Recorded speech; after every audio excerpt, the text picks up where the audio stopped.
What if she wants to come over? I said to Mama. Or what if she looks in the window or something and finds out we don't live there anymore? But Mama just flapped her hand at me and closed her eyes to let me know how tired she was from working 2 jobs. So every day I imagined Luan peeking in the kitchen window of apartment 3B.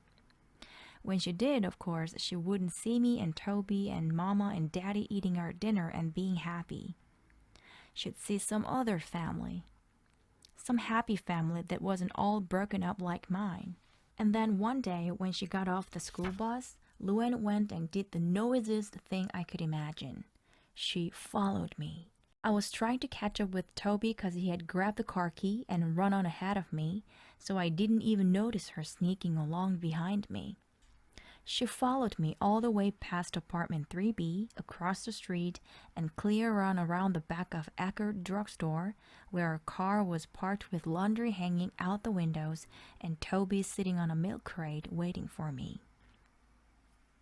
If there was ever a time when I wished the earth would open up and swallow me whole, it was when I turned around and saw Luan looking at me and Toby and the car and all.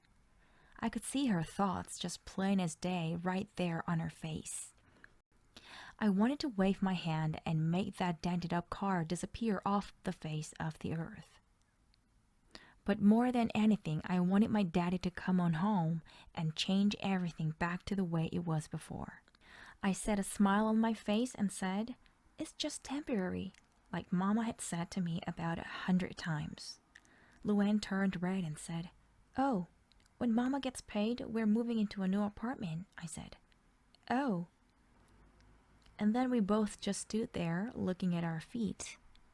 I could feel the distance between us grow and grow until it seemed like Luan Godfrey, who had been my friend forever, was standing clear on the other side of the universe from me.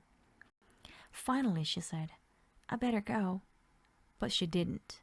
She just stood there, and I squeezed my eyes shut and told myself not to look pitiful, and for heaven's sake, don't cry.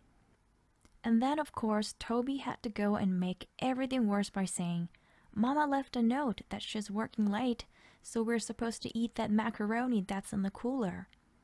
Luan arched her eyebrows up, and then she said, "I haven't seen your daddy in a long time."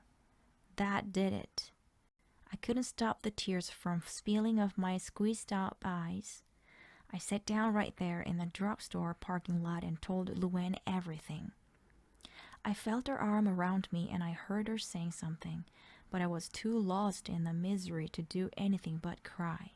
When I was all cried out, I stood up and brushed the dirt off the seat of my pants, pushed the hair out of my eyes, and said, "Promise me you won't tell."